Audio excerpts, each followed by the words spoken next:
सीजेपीचं school ठीक करो अभियान स्वातंत्र्य दिनाचं औचित्य साधून देशव्यापी मोहीम राबवण्यात येणार। अभिजित दिपकेंकडून हिंगोली शाळेची पाहणी करण्यात आली आहे। शाळांची स्थिती सुधारण्यासाठी सीजेपी मैदानात उतरली आहे। सीजेपीचं आजपासून देशव्यापी स्कूल ठीक करो अभियान सुरू झालंय।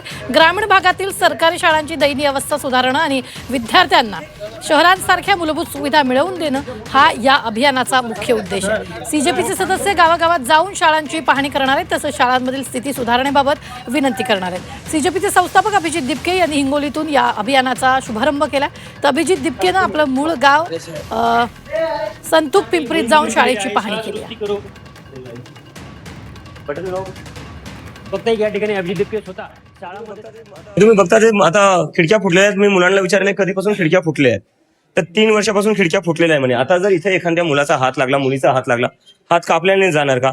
एवढं बेसिक गोष्टींचं लक्ष देण्यात येत नाहीये। 99 मुलं आहेत या शाळेत आणि बेंचेस बघा किती आहेत, मोजके 4-5 बेंचेस आहे आणि हे बेंचेस काल लावण्यात आलेले। मी आधीच फोटो मागून ठेवले होते, तेव्हा या शाळेत बेंचेस नव्हते। हिंगोली जिल्ह्यामध्ये 300 पेक्षा अधिक शाळा अशा अवस्थेत आहेत।